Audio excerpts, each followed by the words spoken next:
The next item up on the agenda was to do with extraordinary items. There are none. Item 8, we dealt with the petition earlier under item 4, which brings us up to item number 9, which is the Waka Kotahi update for September. I welcome to the front there Steve Mutton, Director of Regional Relationships, Liz McGuire, the Chief Digital Officer, and online we have Serena Prattley, who's the Chief Customer and Services Officer, to give us an update on Waka Kotahi's digital and customer vision as it relates to Auckland. Welcome, Steve. Thank you very much, Chair, and thank you very much for your time this morning. We really appreciate the involvement of Waka Kotahi in these meetings. Look, we've always been here talking about the exciting projects that have been happening around the region, but today I'm really excited to have two of our executive members with us who are leading some game-changing work around our digital and customer strategy. So I'll pass it straight over to Liz, who will just work through a quick presentation, and we're really keen to open it up to the floor for a korero. So thank you, Chair. Thank you, Liz. Tēnā koutou katoa. Thank you very much for having us here today. We're very excited to update you on some of our thinking around our work on digital and our customers, and we have a very short presentation that we will take you through, and then looking forward to a discussion around the opportunities and the challenges for Auckland that we need to be aware of. I can drive. When we think about, so in a request for the committee, I guess, as we just go through our quick presentation, what should we be thinking about at Waka Kotahi as we build out our digital and customer solutions? So looking forward to that discussion. Just in terms of how it'll run, I'll talk a bit about digital and some of the digital projects we have underway, and then Serena, who is our Chief Customer Officer, will talk about customer experience, and I know there's a lot of interest around national ticketing, so she'll talk about that as well. So when we think about the digital opportunity for New Zealand and the transport system, at Waka Kotahi we're thinking about kind of 3 buckets of work. First of all, how do we simplify and modernise our digital ecosystem? Secondly, what does it mean for transport and digitising services and solutions? And then thirdly, how can we digitise a lot of our customer interactions? So I'm going to talk about number 2 and number 3 today. When we think about digitising transport solutions, there's really there's obviously a lot we do on a day-to-day basis to maintain to support the transport in Auckland, particularly with ATOC. So I have a lot of my folks working with ATOC to make sure that all the transport technology works for people in Auckland. And keeping Auckland safe and keeping people moving is obviously our number 1 priority from a digital perspective. We do, though, we're kind of calling out kind of 3 big plays, I think, as we move forward with our digital agenda. And the first one is how digital and data can be used to improve the way we manage our infrastructure assets, the way we design, the way we plan, the way we maintain. So digital engineering, digital twins. We know that we've been behind with that, and we've done a lot of work to figure out what we've got to do. We've got a lot of the foundations in place now and starting to move forward, and we would be excited to talk with the council some more around those opportunities. The second big play is, we think, in the space of connected vehicles, and that's really around raising the question of what happens if we could talk to vehicles directly rather than having to rely on cameras or sensors. And this is a longer term play, essentially, but the opportunities for us is around road user charge collection, so being able to remove fuel excise tax. There's opportunities for congestion charging, there's opportunities for safety. There are many questions around this, not least of all, how do we do it in a safe way? How do we make sure we have a social licence around this? But we have just started discovery on that. And I guess, again, if the council is interested in that, we would be delighted to work together on that. The third big play really around transport is around national ticketing, and Serena will talk about that in a minute. The other area of focus for our digital strategy is on the customer side, and we are a long way behind, I think, in terms of how our customers, the users of our services in New Zealand, how they interact with us. And one of the big things we have underway with this is we are now in pilot, a small internal pilot with the Waka Kotahi app, which will go public, we would hope, sort of March, April time next year. And initially that will have some functionality around see all your driver's license details in one place, see your car details in one place, enable you to pay your registration, pay your tolling, that sort of thing. But where we're ending up is that we would like a mobile driver's license to be on the phone. We think that there are many opportunities, and I guess the underlying philosophy is a bit like what the banks have done with mobile banking, and that's my background, financial services, is if we build a really highly engaged digital base, then we can talk to people individually about the behavioural change we need to see for safety, for modal shift. We're not precious about our app having to be used by Aucklanders, and we've had quite a number of conversations with AT around we will build the services, and if they would like to consume them in the AT mobile app, then we would be really happy. We would just like those services eventually to be able to get to Aucklanders. How this all comes together and how we're thinking about it is this kind of little diagram, which is essentially we can talk to you in your car and we know, for example, that you've driven so far and you need to pay some road user charges, or that you've driven into central Auckland and you've hit a congestion charging zone, and then we can then send an alert to your phone to enable you to do the thing that you need to do as a result of what you've triggered with your car. So, for example, pay a congestion charge, pay a speed fine, pay your road user charges, that sort of thing. And the way that you might make that payment is through national ticketing as the payments device. So we're seeing all these, while these things feel a little bit kind of separate, we think that there's a picture together in that ecosystem about how they all fit together. So now I'm going to pass over to Serena, who's going to talk a little bit about national ticketing. Thank you, Liz. So, ko Serena Pratley toko ingoa. I started at Waka Kotahi 6 months ago and I'm really enjoying it. Apologies I couldn't be there in person. I'm blaming Windy Wellington for that. So national ticketing is an integrated digital solution which will make it easier for travellers to pay for their public transport. So our customers and consumers will be able to use their own contactless debit card or credit card or in a digital equivalent on their tablet or phone. So software in the back office will calculate the best fare. It will aggregate the journeys of their travel through the day and then calculate that overnight to the card.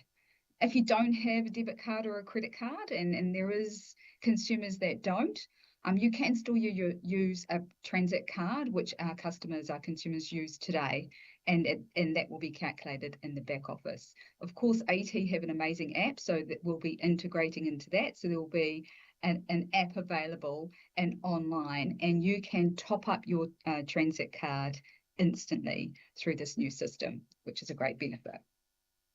So speaking of benefits on the next page, national ticketing will unlock benefits and enable change for Aotearoa and Auckland. Firstly, it will be more convenient for casual users and visitors. You don't have to have cash or a card on hand. You can just use your card, your debit or credit card. And it's introducing a modern system, which is similar in overseas experience.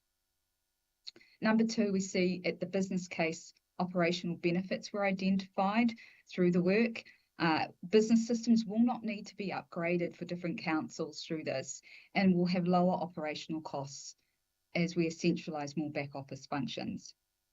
Number three, with AT HOP infrastructure, we won't need to look at renewing the contract, and the NTS program are already working to implement EMV, which is the customer payments options through debit and credit card, in the early phase of the program, which is fantastic. This is what we need. This will improve security and alignment to industry standards.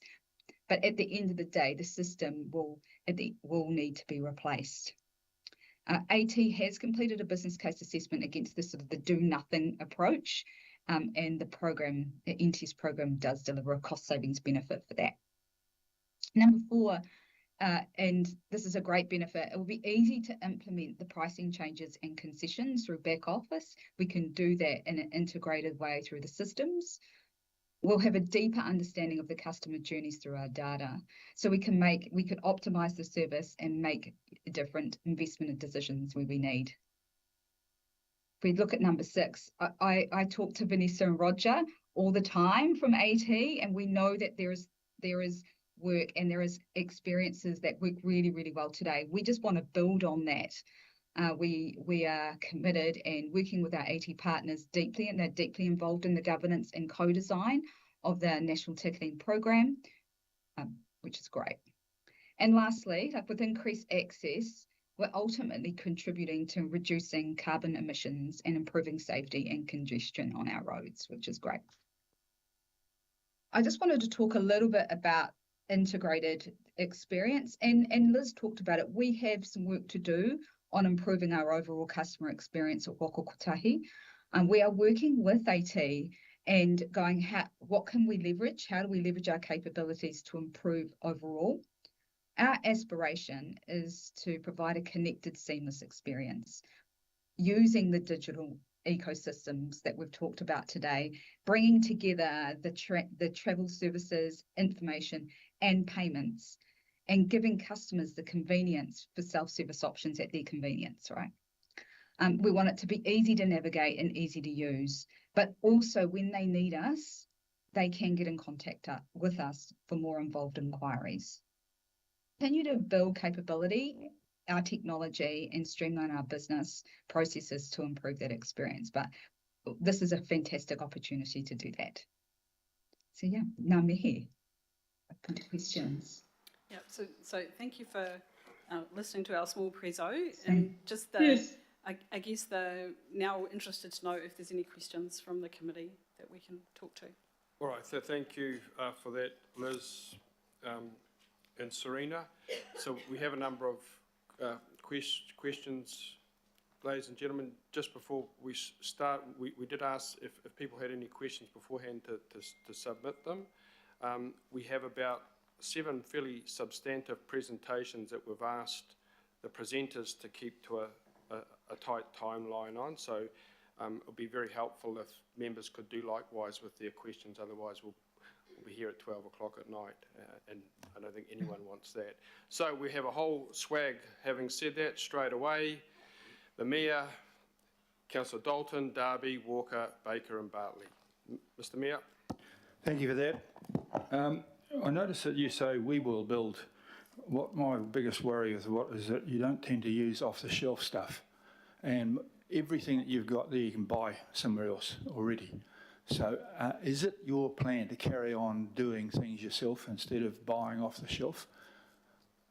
I would actually say, Mayor, that we historically for digital we've bought a lot more than we've built, and actually my philosophy would be the closer you get to the customer, the more you want to have control over the technology roadmap. So if we take national ticketing, we've bought the entire thing from Cubic, who is a world-leading provider of ticketing solutions. They do New York, they do London, they do San Francisco, they're doing Brisbane. So we've actually bought pretty much all of it in its entirety off the shelf.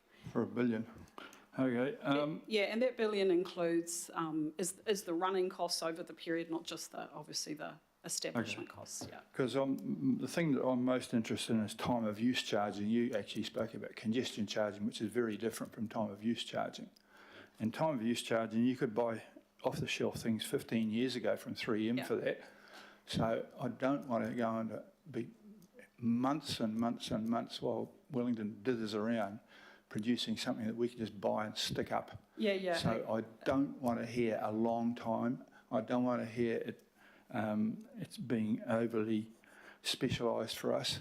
These have been available to buy for years and years and years. Yeah, and so and we have off the actually, shelf, please. In relation to time of use charging, we're actually in the middle of replacing our tolling systems at the moment. So we've just replaced all the tolling systems out at the Northern Gateway, and we've got 3 other toll roads to go.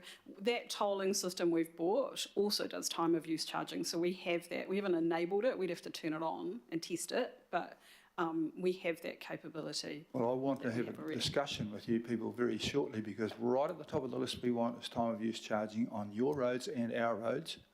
And Yep. We'd be we've got delighted both to parties talk ready to about push that in. I don't want to get it tangled up in some great long Wakakotahi mess in Wellington, please. Is that all right? Thank you. Yep, perfect. Councillor Dalton? Thank you very much, and yes, really supportive of national ticketing. Just more broadly, my question is around cyber safety and the ability to leverage for all councils of Waka Kotahi when it comes to cyber safety. So not just for ticketing, but in all we do, it is a top risk for our CCOs, and it must be throughout the country. And we had a breach last week or the week Yes. before. Yeah, and So it is really about how can we as a country be able to leverage off the strength of government.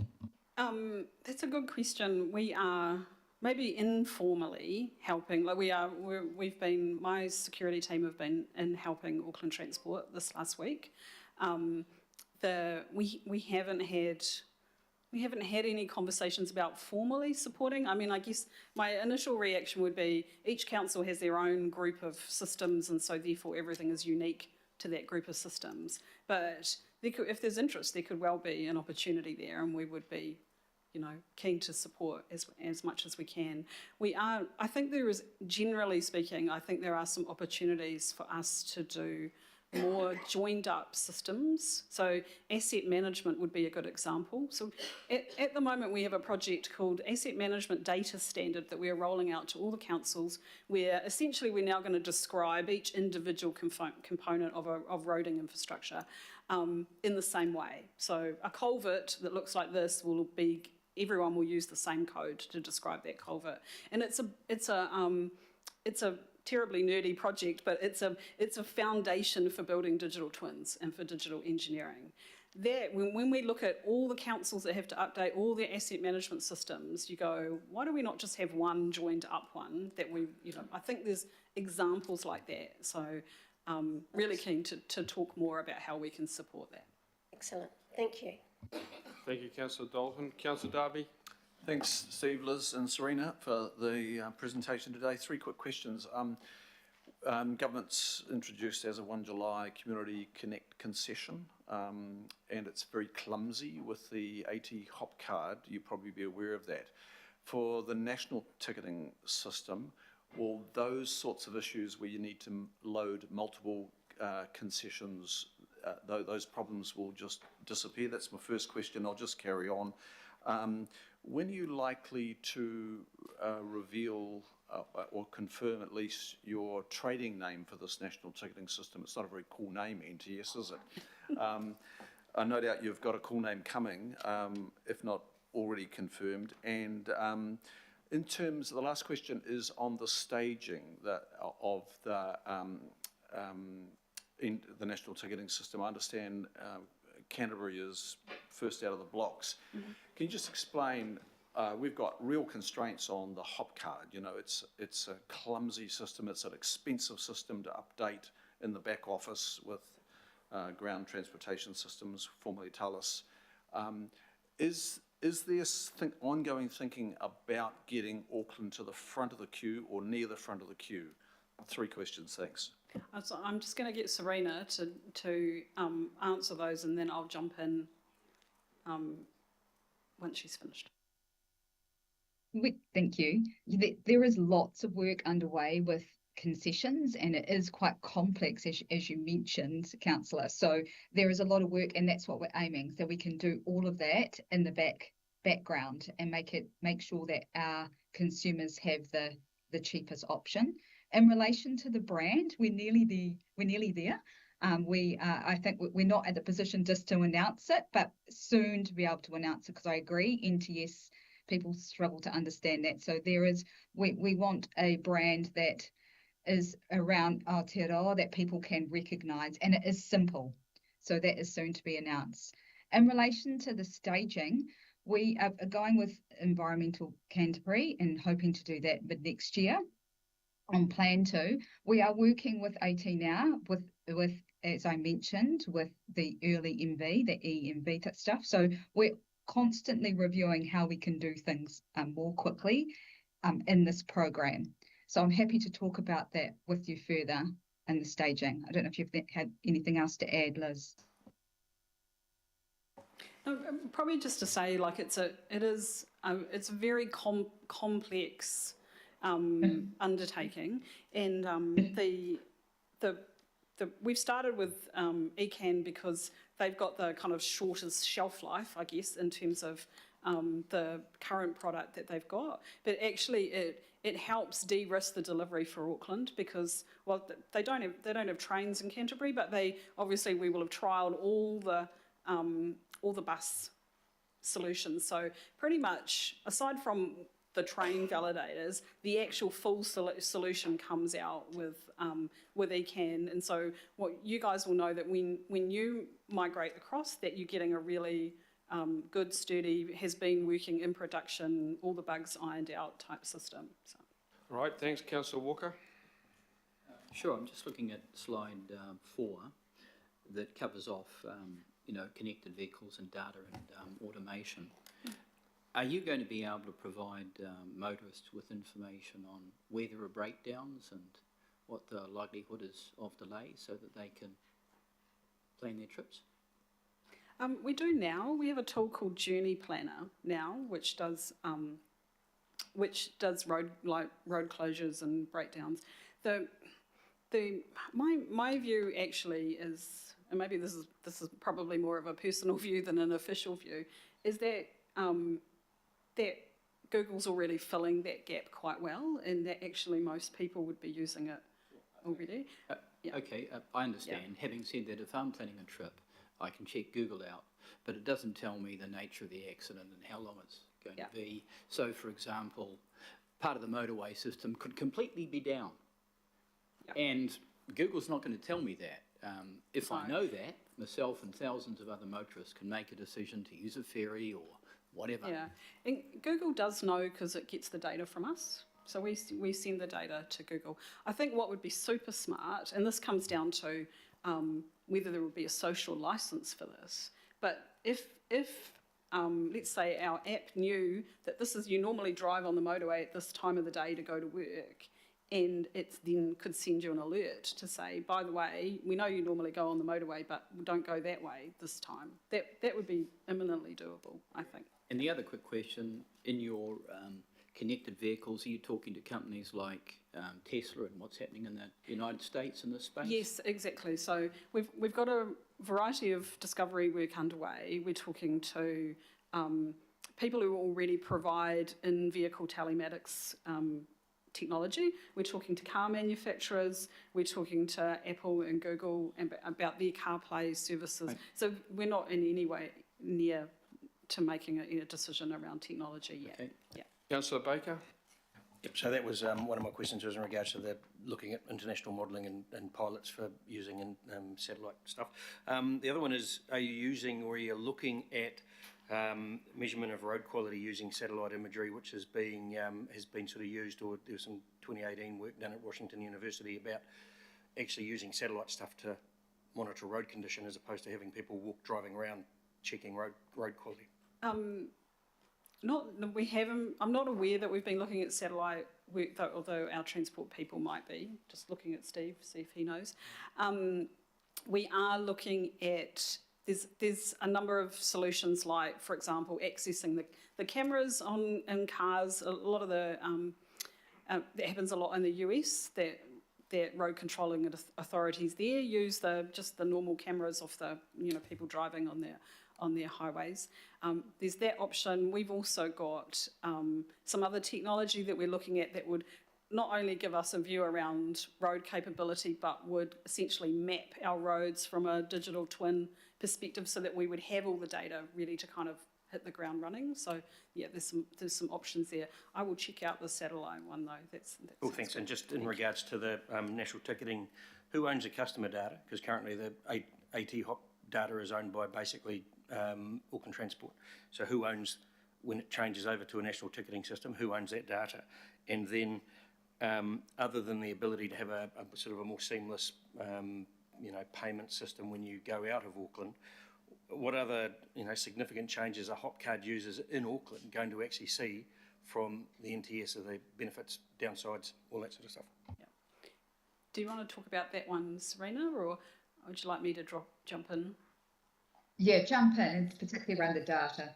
Yeah, so certainly our position is that the public transport authorities own the customer and therefore the data.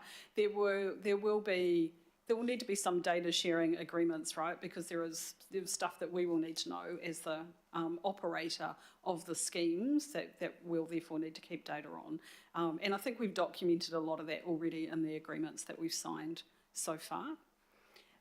In terms of the benefit outside of Auckland, the folks outside of Auckland are the capability is a long way behind where AT is, generally speaking, and so they get a lot more. There's a lot more opportunity there in terms of mobile capability and just the general ubiquity, I guess, of being able to have a payment service. So a lot of it is catching up with where Auckland is with what we've enjoyed for a number of years. Councillor Bartley? Thank you, Chair. I just wanted to ask about the national ticketing, and I don't want to be anti-progression, but if something isn't broke, then why fix it? That's my thinking around all the work that went in to get people to get a hop card to use the buses and the trains. So I suppose my question is, is it really necessary to have an NTS? And how are things like people's real life experiences taken into account? For instance, will kids be given, will they need a Visa card to get on the public transport? And people who budget, there's a reason why you have a separate hop card, things like that. Do you want to talk about that one, Serena? Here. Yes, and I can understand where you're coming from. So there will be available transit cards as they are today. So you can still budget, because that's been the feedback, that you can have it separately and budget to that. So that's definitely going to be an opportunity. I think this enables the ability to be particularly for our visitors across the whole of Aotearoa, to be able to use their cards and connect us, like, for example, connecting Te Huia into Auckland and not having to, to use different things and things like that, particularly for our visitors.